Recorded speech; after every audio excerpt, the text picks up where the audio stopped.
Second reaction intermediate is कार्बेनॉन।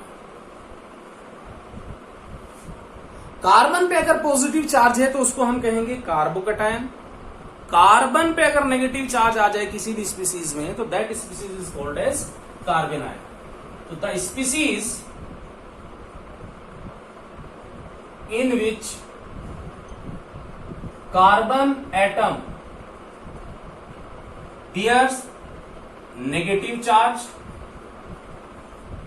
and negatively charged carbon atom has 8 valence electron, 8 valence electron, 3 bond pair and 1 non-bonded electron pair. Non-bonded electron pair is called carbon. Carbon पे अगर negative charge है, valence shell में कितने electron होते हैं? 8। और इन 8 valence electron में से 3 बॉन्ड पेयर और 1 नॉन बॉन्डेड इलेक्ट्रॉन पेयर, यानी कि कार्बन जो है वो आपका 3 एटम से बॉन्ड बनाया हुआ होगा और 1 इलेक्ट्रॉन पेयर ऐसा होगा जो कि बॉन्डिंग में इन्वॉल्व नहीं है। और अगर ऐसा है, मान लीजिए मैंने लिखा है CH3-, तो कार्बन जो है ये 3 बॉन्ड्स बना रहा है और 1 नॉन बॉन्डेड इलेक्ट्रॉन पेयर है। याद करो जैसे अमोनिया में होता था, तो शेप कैसी हो जाएगी आपकी? ये sp3 हाइब्रिडाइज्ड होगा कार्बन और शेप हो जाएगी पिरामिडल, ट्राइगोनल पिरामिडल शेप हो जाएगी। तो जो कार्बन है जिसमें नेगेटिव चार्ज है, इसमें 1 नॉन बॉन्डेड इलेक्ट्रॉन पेयर है और 3 बॉन्ड पेयर ऑफ इलेक्ट्रॉन है इसके वैलेंस शेल में। ये जब आपके अपने आप को ओरिएंट करेंगे तो आपका शेप पिरामिडल बनेगी, कार्बन sp3 हाइब्रिडाइज्ड होगा। तो जो कार्बन आयंस हैं, नॉर्मल एल्काइल जो ग्रुप में किसी कार्बन के ऊपर नेगेटिव चार्ज आ रहा है तो हमेशा पिरामिडल होंगे, है ना। मैं क्या कह रहा हूं? नॉर्मल एल्काइल ग्रुप में किसी कार्बन पे नेगेटिव चार्ज अगर आ गया तो वो आपका पिरामिडल होगा, यानी कि कार्बन का हाइब्रिडाइजेशन sp3। तो आपका sp3 हाइब्रिडाइज्ड कार्बन होगा इसमें, जिसपे नेगेटिव चार्ज है। शेप जो है वो आपकी पिरामिडल होगी। Can act as Lewis base क्योंकि लोन पेयर ऑफ इलेक्ट्रॉन है, और can act as nucleophile also, है ना। ये आपको ध्यान रखनी है चीज। अब अगर इसमें कोई रिएजेंट, मान लीजिए कोई भी आपका E+ इसके साथ में बॉन्ड फॉर्म करता है, तो इसमें ऐसा नहीं होगा, एक प्लेन में नहीं है। जैसे कि आपका कार्बोकैटायन में थे, सारे बॉन्ड्स एक प्लेन में नहीं है, ऐसे है पिरामिडल, और यहां पे ये लोन पेयर है, तो यहीं से आगे बॉन्ड फॉर्म कर सकता है, बस सिर्फ यहीं से। जहां पे लोन पेयर है उसकी डायरेक्शन से आएगा, ऐसे ओवरलैपिंग, है ना। अब हम पढ़ लेते हैं इनका जनरेशन ऑफ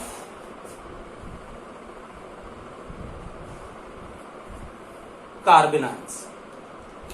अब वैसे ही नाम इनका भी वैसे ही होगा जैसे मैंने लिखा है कि बेंजाइल ग्रुप में यहां पे इस कार्बन पे एनायन है, सॉरी नेगेटिव चार्ज है, इस पे नेगेटिव चार्ज है, इस कार्बन पे नेगेटिव चार्ज है, तो इसको हम अकॉर्डिंगली कहेंगे बेंजाइल कार्बेनाइन।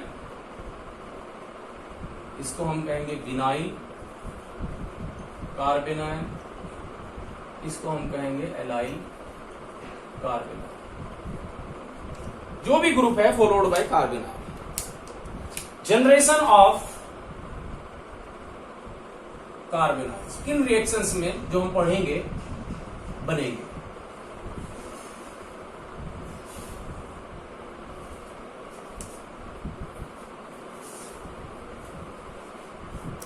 डुप्लीकेट तो हम एल्काइल हैलाइड से बना सकते हैं, फ्रॉम एल्काइल हैलाइड्स।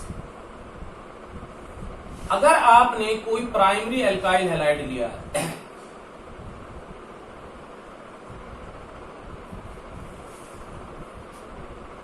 ये मान लीजिए X था, आप इसको लिथियम मेटल के साथ में हीट कर दीजिए तो ये एनायन बना लेगा कार्बन और LiX।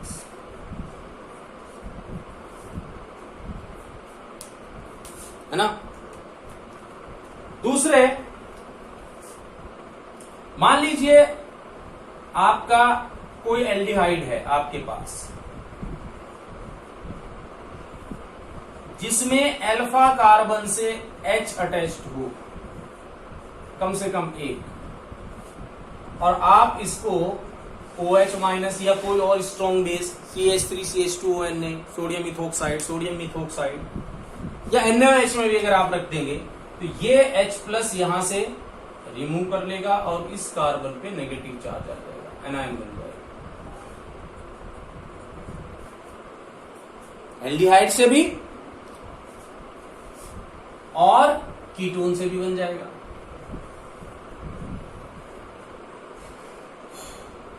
जैसे मैंने ये कीटोन लिया है, इसमें भी अल्फा हाइड्रोजन है 2, अगर आप OH माइनस के साथ में रखोगे ये एनायन।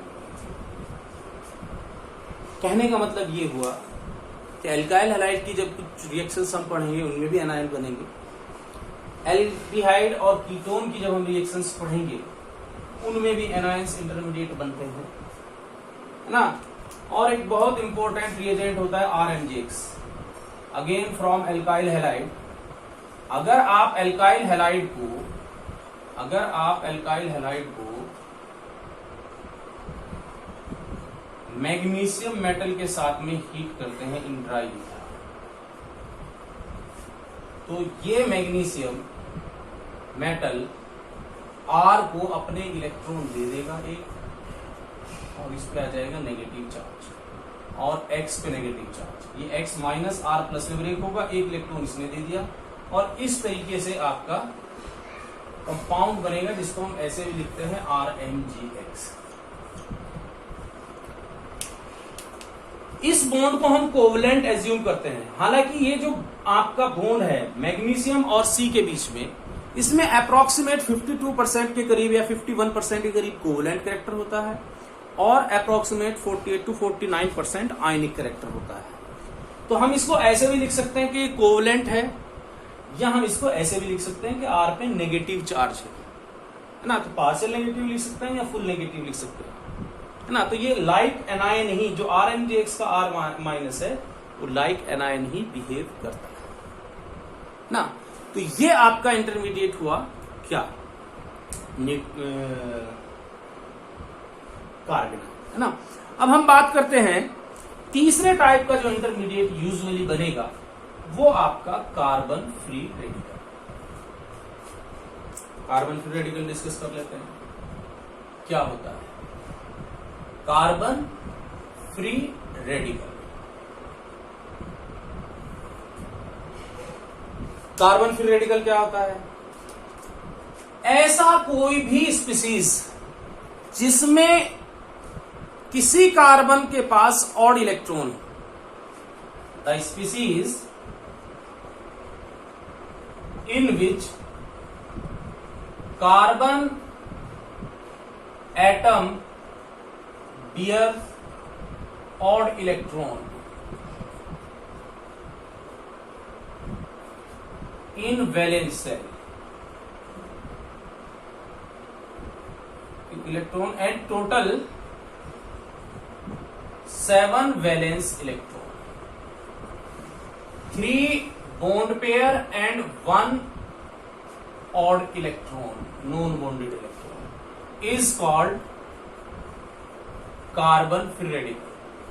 याद करो हमने फ्री रेडिकल पढ़ा था लास्ट वीडियो में, तो वही है ये भी फ्री रेडिकल, बस यहां पे इतना है कि स्पेसिफाई करते हैं हमने कार्बन के ही ऊपर आपका ऑड इलेक्ट्रॉन होगा, कार्बन एटम के पास में ही ऑड इलेक्ट्रॉन होगा, Cl के पास था Cl free radical, Br free radical, carbon के पास है तो कार्बन फ्री रेडिकल।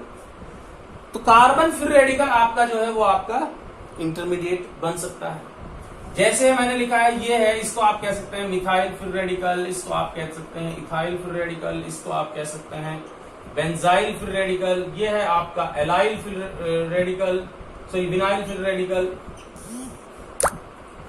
ये है आपका एलाइल फ्री रेडिकल। तो जो भी ग्रुप के नाम है followed by free radical, methyl free radical, ethyl free radical, benzyl free radical, vinyl free radical, allyl free radical.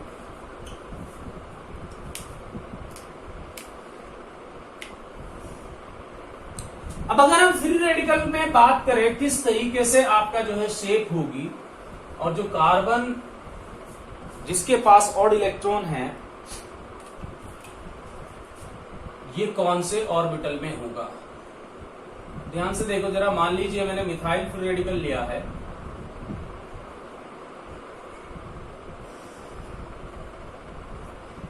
ये p ऑर्बिटल और इसमें इलेक्ट्रॉन होगा p ऑर्बिटल, यानी कि जो आपका हाइब्रिडाइजेशन है सेंट्रल एटम का, हाइब्रिडाइजेशन क्या होगा sp2। शेप कैसी होगी, प्लेनर, एक ही प्लेन में होंगे बॉन्ड्स, जैसे कि बिल्कुल कार्बोकेटाइन में थे, है ना। और it neither act as Lewis acid nor Lewis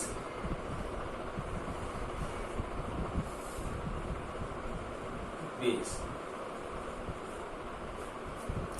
इसमें भी तीनों बॉन्ड एक ही प्लेन में होंगे, ऐसे एक ही प्लेन में तीनों बॉन्ड एक प्लेन में होंगे। और ये p ऑर्बिटल है, हमें पता है कि इसके पास ऑड इलेक्ट्रॉन है तो किसी ऐसी स्पीसीज के साथ ही बॉन्ड फॉर्म करेगा जिसपे एक इलेक्ट्रॉन होगा। फ्री रेडिकल हमेशा फ्री रेडिकल के साथ ही टर्मिनेट करेगा, तो यहां से आपका बॉन्ड फॉर्म होगा, या तो यहां से हो सकता है या यहां से भी हो सकता है। यानी कि जैसे कार्बोकैटायन में इस प्लेन के किसी भी साइड से अटैक कर सकता था आपका रिएजेंट, इसमें भी किसी भी साइड से, इस साइड से भी, अबव द प्लेन भी, बिलो द प्लेन भी, दोनों तरफ से अटैक कर सकता है। इंपॉर्टेंट टू नोट कि जो कार्बोकैटायन और कार्बन फ्री रेडिकल है, they are planar, the reagent can attack from either side of the plane of carbocation और कार्बन फ्री रेडिकल। अच्छा, इसमें बहुत इंपॉर्टेंट ये है कि कुछ आपके कार्बन फ्री रेडिकल्स में जिस कार्बन पे ऑड इलेक्ट्रॉन है उसका हाइब्रिडाइजेशन जो है sp2 के अलावा sp3 भी हो सकता है। अगर आप यहां पे बहुत ज्यादा इलेक्ट्रोनेगेटिव एलिमेंट ले लें तो अब ये जो आपका इलेक्ट्रॉन है ये sp3 हाइब्रिड ऑर्बिटल में होगा, इसका हाइब्रिडाइजेशन sp3 है। और शेप कैसी हो जाएगी अगर sp3 है तो पिरामिड।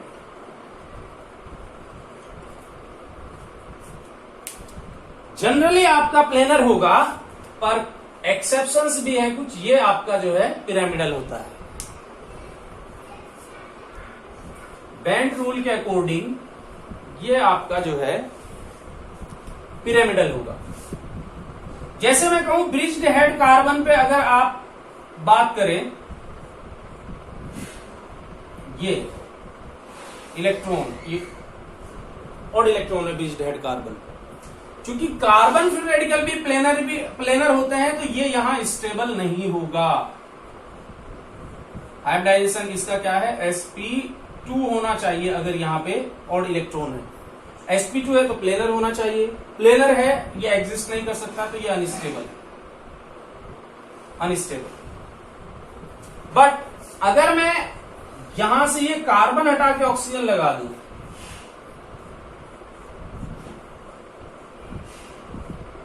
अब देखो जैसे ये आपका sp3 हाइब्रिडाइज्ड है, ये sp3 हाइब्रिड ऑर्बिटल में होगा and it is stable.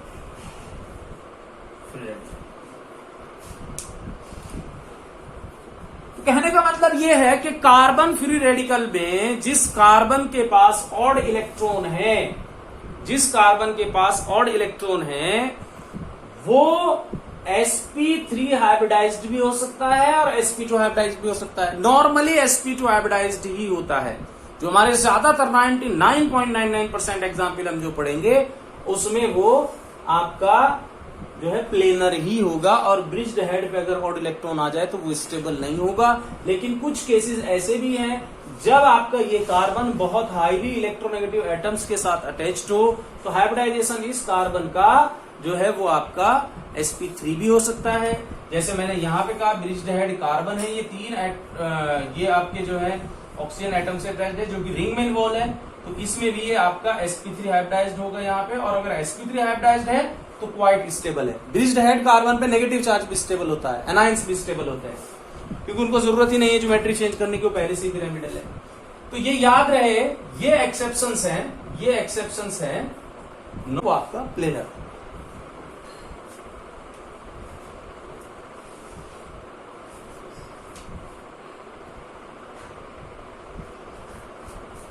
Generation of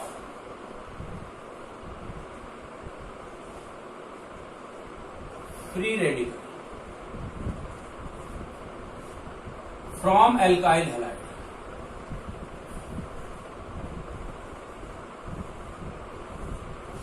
देखो अगर आपने कोई टर्सरी एल्काइल हैलाइड लिया है, टर्सरी एल्काइल हैलाइड, और इसको आप सिंपली थर्मली हीट कर दे तो ये आपका फ्री रेडिकल बन जाएगा और Cl फ्री रेडिकल। दूसरा, from cyclopropane, important to note, आगे पढ़ेंगे। साइक्लोप्रोपेन को भी अगर आप थर्मली हीट कर रहे हैं तो डाई रेडिकल बना देगा, ये डाई रेडिकल बना।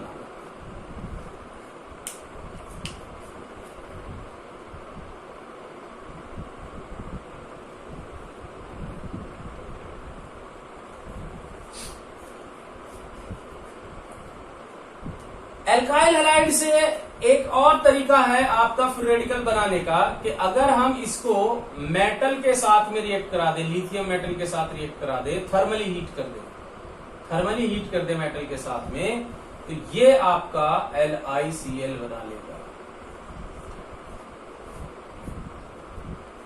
और फोर्थ मेथड ये है बाय यूजिंग या from alkene by using free radical. जैसे ये है आपका CH2 डबल बॉन्ड CH2, आपने फ्री रेडिकल ऐड कर दिया, यानी HBr और पेरोक्साइड ले लिया आपने, तो ऐसे आपका फ्री रेडिकल बन जाएगा। तो बिल्कुल बेसिक बात यह है कि कार्बोकैटायन पे कार्बन पे पॉजिटिव चार्ज होगा, 6 वैलेंस इलेक्ट्रॉन होंगे, 3 बॉन्ड पेयर, sp2 हाइब्रिडाइजेशन होगा, लीविस एसिड की तरह ये एक्ट कर सकता है और प्लेनर स्ट्रक्चर होता है, दोनों तरफ से अटैक कर सकता है and below of the plane of carbocation जो रिएजेंट है इसके साथ जो रिएक्ट करे। कार्बन आयंस में कार्बन का हाइब्रिडाइजेशन sp3 होता है, पिरामिडल शेप होती है, 3 बॉन्ड पेयर, एक लोन पेयर वैलेंस शेल में कार्बन के, यानी कि फ्री इलेक्ट्रॉन पेयर जो बॉन्ड फॉर्म कर सकता है, पिरामिडल शेप है ना, लुईस बेस की तरह वो एक्ट करता है। और हम कैसे जनरेट करते हैं ये भी हमने पढ़ा है। आपका तीसरा आपका फ्री रेडिकल प्लेनर होता है, sp2 हाइब्रिडाइज्ड। एक आध केस को छोड़ के वो एक्सेप्शन से जहां पे sp3 था, sp2 हाइब्रिडाइज्ड होगा, प्लेनर होगा, above the plane below the plane दोनों तरफ से रिएजेंट अटैक कर सकता है। और कुछ रिएक्शंस जिनमें आपके जो है फ्री रेडिकल्स फॉर्म होते हैं। ये बिल्कुल बेसिक चीजें हैं, बहुत बेसिक है आपका, बिल्कुल बेसिक, बहुत ज्यादा हाई लेवल पे कुछ नहीं बताया गया है इसमें, कोई एग्जाम्पल्स ऐसे नहीं लिए गए हैं जिसमें आपको दिक्कत हो। उम्मीद है ये वीडियो आपको पसंद आएगी। नेक्स्ट वीडियो में हम जो रिमेनिंग आपके कार्बीन, नाइट्रीन और बेंजाइन इंटरमीडिएट हैं उनके बारे में डिस्कस करेंगे।